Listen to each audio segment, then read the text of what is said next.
झूठ बोलो, बार बार झूठ बोलो, जो भी बोल सकते हैं सब झूठ बोलो, जहां भी बोल सकते हैं झूठ बोलो, झूठ बोलो, झूठ बोलो, झूठ बोलो, बार बार बोलो, बार बार बोलो, बार बार बोलो, हर जगह पे बोलो और जोर जोर से बोलो। प्रधानमंत्री नरेंद्र मोदी ने ये जो कहा ना, झूठ बोलो, बार बार झूठ बोलो, लगातार झूठ बोलो, सही मायने में इसका अनुसरण भारतीय जनता पार्टी कर रही है। देश की सबसे बड़ी पॉलिटिकल पार्टी, मगर अपनी राजनीति बगैर झूठ बोले नहीं कर सकती। अब अरविंद केजरीवाल के बारे में झूठ फैलाया जा रहा है कि उन्होंने ये कहा कि बाबा साहब अंबेडकर ने संविधान दारू पीकर बनाया। हकीकत यह है दोस्तों कि अरविंद केजरीवाल ने यह बयान आज से 12 साल पहले दिया था और उन्होंने यह बयान कांग्रेस पर हमला बोलते हुए कहा। मगर भारतीय जनता पार्टी नेता इस बयान को हाल का बताकर और अब यह भी कह रहे हैं कि बाबा साहब अंबेडकर पर यह हमला है। इनको शर्म नहीं आती? और फिर आप मुझसे कहते हैं कि मैं बीजेपी की आलोचना क्यों करता हूं। आज मैं आपको बताऊंगा कि यह पॉलिटिकल पार्टी बगैर झूठ बोले रह नहीं सकती है। पहले राहुल गांधी पर झूठ बोला और अब अरविंद केजरीवाल पर झूठ। सबसे पहले मैं आपको बतलाना चाहता हूं दोस्तों कि मनोज तिवारी कह क्या रहे हैं, क्योंकि मनोज तिवारी भाजपा के सांसद हैं और उन्हें कोई भी बयान अगर अपने सोशल मीडिया हैंडल पर पेश करना है तो उसे जांच परख कर करना चाहिए। मगर मैं यह दावा कर रहा हूं कि उन्होंने जानबूझकर यह झूठ पेश किया है और लोग उन्हें बता रहे हैं कि आप जो बयान पेश कर रहे हैं वो आधा अधूरा है, बाबा साहब अंबेडकर के बारे में नहीं है, कांग्रेस के बारे में है।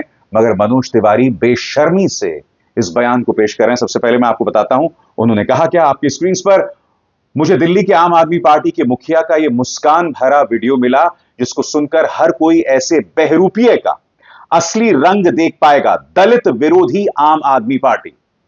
सुनिए वो कौन सा बाइट पेश कर रहे हैं, कौन सा साउंड बाइट पेश कर रहे हैं। तो हम लोग बैठे थे, कोई कह रहा था जिसने संविधान लिखा होगा उसने भी दारू पी के ही संविधान लिखा होगा।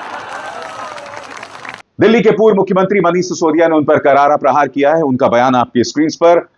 मनोज तिवारी जी, सांसद हो, थोड़ा तो शर्म कर लो।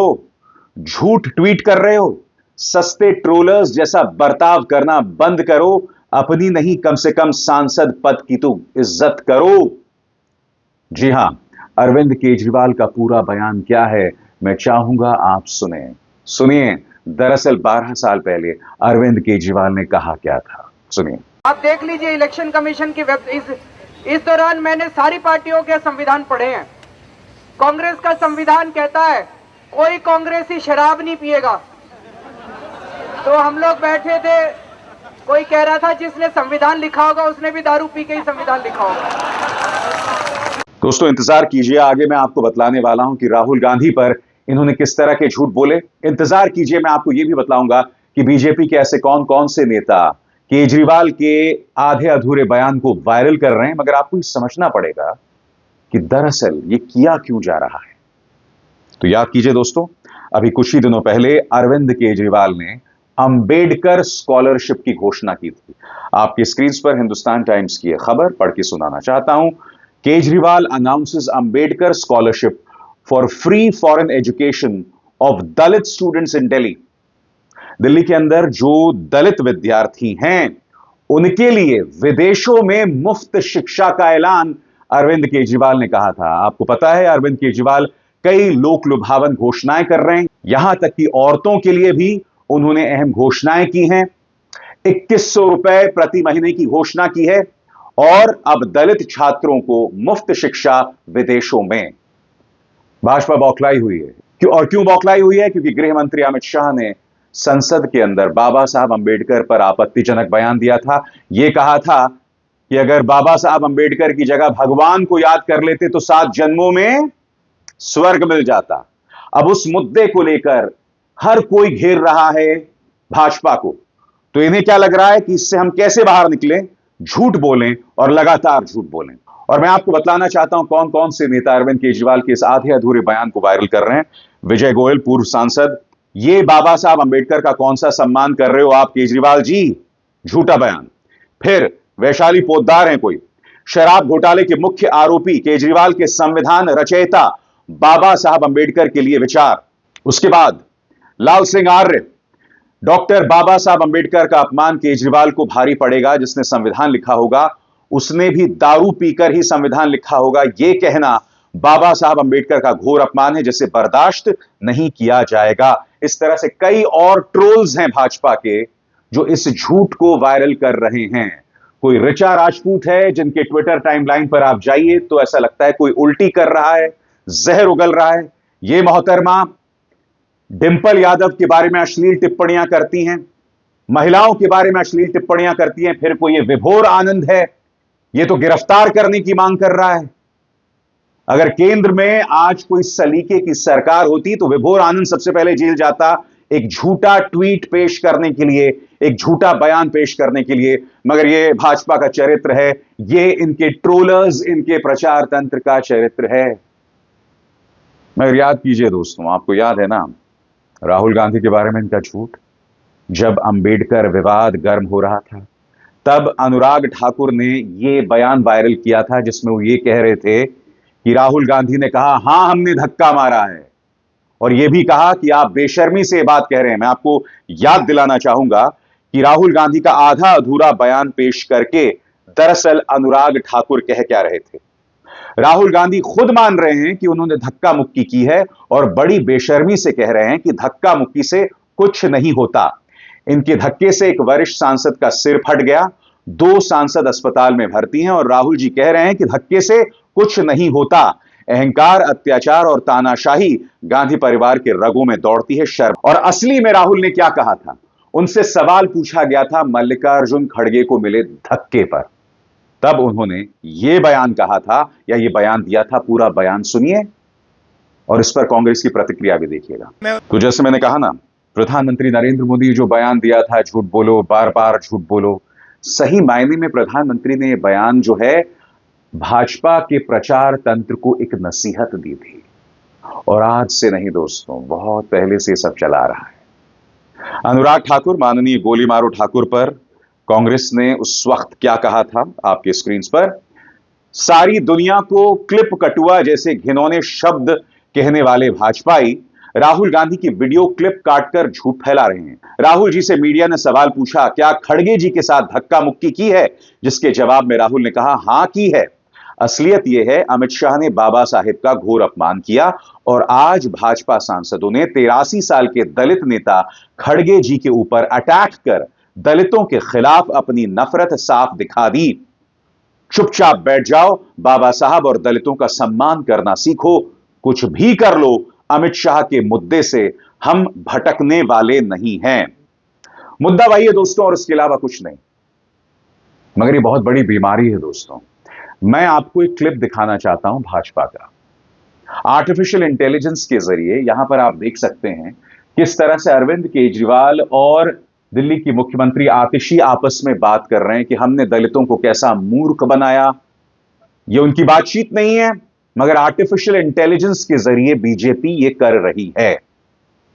और आपने गौर किया होगा चुनावों से पहले ये लोग हर बार ऐसा करते हैं। याद कीजिएगा दोस्तों, महाराष्ट्र चुनावों में सुप्रिया सुले और नाना पटोले, इनका आर्टिफिशियल इंटेलिजेंस जेनरेटेड वीडियो या ऑडियो वायरल किया गया था कि किस तरह से सुप्रिया सुले और नाना पटोले पैसे मांग रहे हैं एक व्यक्ति से कि पैसे दो, हमें चुनाव प्रचार के लिए पैसा चाहिए, हम सत्ता में आएंगे तो तुम्हारे तमाम केसेस खत्म कर देंगे। इसकी जांच पड़ताल हुई थी दोस्तों, स्वतंत्र जांच हुई थी और ये तमाम चीजें झूठ पाई गई थी। याद कीजिएगा दोस्तों, ये बिल्कुल महाराष्ट्र चुनाव से एक दिन पहले हुआ था।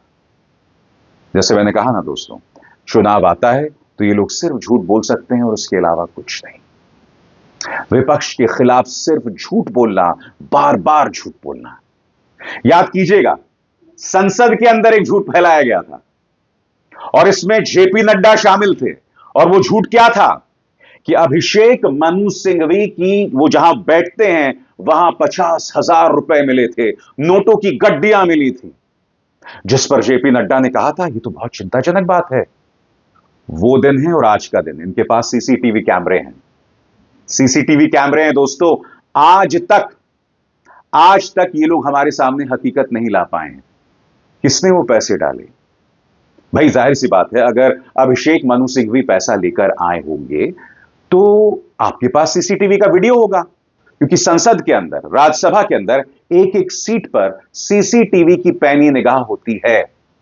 याद कीजिएगा, इन्होंने बाबा साहब अंबेडकर के दौरान जो विवाद चल रहा था, राहुल गांधी के बारे में क्या झूठ बोला था? राहुल गांधी के बारे में झूठ बोला था कि इन्होंने सांसदों को धक्का मारा था। पूरे मीडिया ने यह दुष्प्रचार चलाया था, राहुल गांधी को झूठा और हुंडई तक बताया था, गुंडा बताया था साहब। मगर आज तक कोई वीडियो नहीं। मैं फिर आपसे कहना चाहता हूं, अगर राहुल गांधी ने धक्का मारा था तो भाई वीडियो तो होना चाहिए। वीडियो कहां है? क्यों झूठ बोलते हो? क्या भारतीय जनता पार्टी की सोच में झूठ है?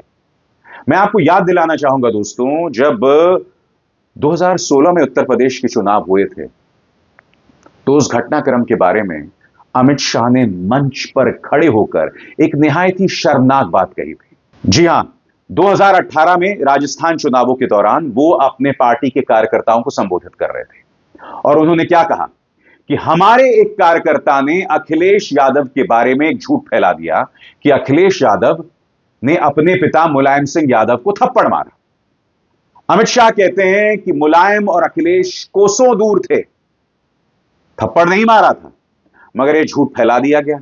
जनता के अंदर यह संदेश फैल गया कि देखो, जो व्यक्ति अपने पिता का नहीं हुआ वो हमारा क्या होगा। बात झूठ थी, फैलाना नहीं चाहिए था, मगर बीजेपी को फायदा हुआ। याद है कि नहीं आपको? याद कीजिए, अमित शाह ने खुलकर मंच पर इस झूठ का किस तरह से समर्थन किया था। निहायत ही शर्मनाक बयान था दोस्तों। आप कह सकते हैं कि इसमें समर्थन कहां है, मगर उसको रोमांटिसाइज करना, उसके बारे में कहना कि साहब क्या कमाल की चीज थी, हमें चुनावों में फायदा हुआ, क्या अमित शाह इसकी आलोचना कर रहे थे? सुनिए उन्होंने क्या कहा, दूध का दूध और पानी का पानी। अगर हमारे यहां एक लड़का था, उसने थोड़ी चालाकी कर दी, उसने एक बड़े समझे, मैंने कहा ना ऊपर से नीचे से ऊपर मैसेज आएगा, ऊपर से नीचे जाएगा, बरेली से उसने मैसेज डाल दिया। आज अखिलेश यादव ने नेताजी को, मतलब मुलायम सिंह को चाटा मारा। अब मारा नहीं, नेताजी और अखिलेश जी 600 किलोमीटर दूर थे, मगर उसने डाल दिया और सोशल मीडिया की प्रदेश की टीम ने संजय बदल उसको नीचे भी डाल दिया, सब जगह फैल गया। 10 बजते मेरे फोन पर, मोबाइल पर, फोन, भाई साहब मालूम है अखिलेश ने पिताजी को चाटा मार दिया और जनता में भी एक ऐसा बेटा है जो पिता का नहीं हुआ, हमारा क्या होगा, वगैरह वगैरह वगैरह। महिलाएं भी टूट पड़ी, चल गए। ऐसा करना नहीं चाहिए, मगर उसने एक प्रकार का माहौल घेरा। काम तो है करने जैसा, मगर करना मत। समझ में आता है? बार बार झूठ बोलना, लगातार झूठ बोलना।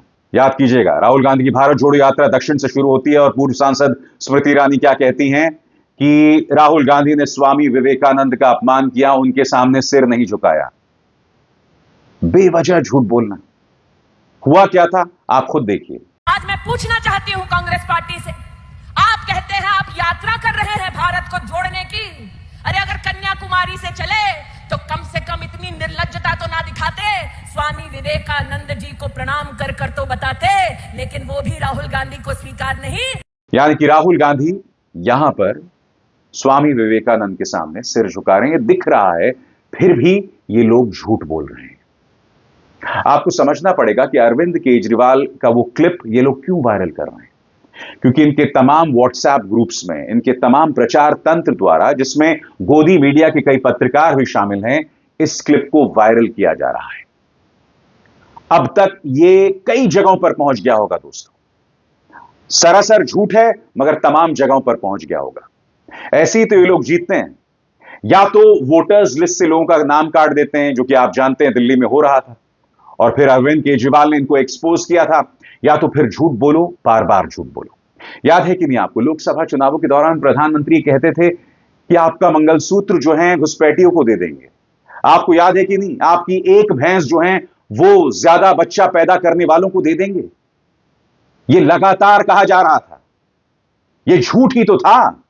और यह झूठ कोई और नहीं, हमारे देश के प्रधानमंत्री, हम सब के प्रधानमंत्री कह रहे थे। मैं समझना चाहता हूं क्यों, आपकी ऐसी क्या मजबूरी रही होगी प्रधानमंत्री। मैं फिर अपने दर्शकों को याद दिलाना चाहूंगा कि प्रधानमंत्री ने किस तरह की शर्मनाक बात कही थी, सुनिए। तो मुझसे छीनने की बात कर रहे हो अपने मैनिफेस्टो में।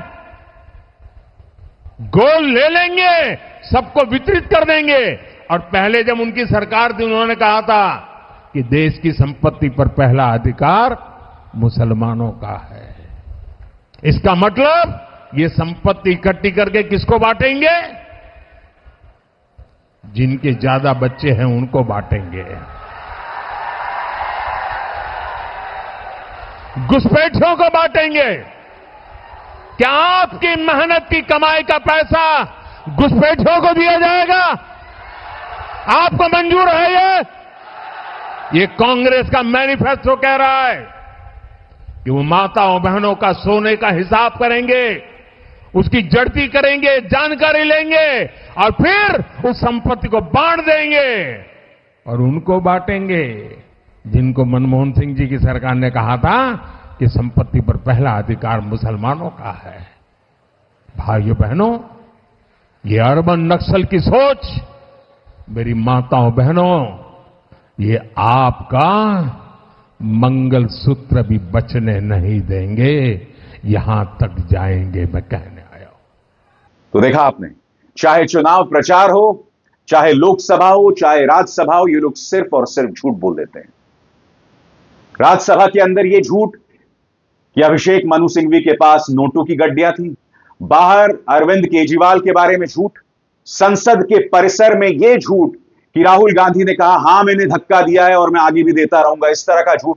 और सबसे बड़ी बात आपको याद है, राहुल गांधी के बारे में झूठ बोलना कि उन्होंने महिला सांसदों को, भाजपा की महिला सांसदों को फ्लाइंग किस दी थी, याद है कि नहीं आपको? और इस झूठ को पूर्व सांसद स्मृति ईरानी फैला रही थी, याद है कि आप भूल गए? सुनिए क्या हुआ था। एक बात पर मैं आपत्ति अभी दर्ज करती हूं अध्यक्ष जी, कि जिनको आज मुझसे पहले वक्तव्य देने का अधिकार दिया गया, उन्होंने जाते जाते एक अभद्र यहां पर लक्षण के दर्शन दिए। It is only a misogynistic man who can give a flying kiss to a parliament which seats female members of parliament. ऐसी गरिमा विहीन आचरण को इस देश के सदन में कभी नहीं देखा गया। ये उस खानदान के लक्षण हैं, ये आज सदन में देश को पता चले। लेकिन कहां, जबकि ऐसा कुछ नहीं हुआ था दोस्तों। मगर उससे भी बड़ी बात, जो पार्टी नफरत फैलाती है, जहर उगलती है, भाई को भाई से बांटती है, हिंदू और मुसलमानों में बंटवारा पैदा करती है, फ्लाइंग किस किसी भी दिन उससे बेहतर विकल्प है। हालांकि उन्होंने ऐसा कुछ किया नहीं था, मगर मोहब्बत का कोई भी प्रतीक नफरत से कहीं ज्यादा बेहतर है। हां, मोहब्बत के उस प्रतीक में सामने वाला भी शरीक होना चाहिए, उसकी रजामंदी भी होनी चाहिए। मगर भाजपा ये बात कहां समझते? तो जैसे कि प्रधानमंत्री ने कहा ना, झूठ बोलो, बार बार झूठ बोलो, लगातार झूठ बोलो, यही इनका अंदाज़े बयां है। अभिसार शर्मा को दीजिए इजाजत। नमस्कार। स्वतंत्र और आजाद पत्रकारिता का समर्थन कीजिए, सच में मेरा साथी बनिए। बहुत आसान है दोस्तों, इस ज्वाइन बटन को दबाइए और आपके सामने आएंगे ये 3 विकल्प, इनमें से एक चुनिए और सच के इस सफर में मेरा साथी बनिए।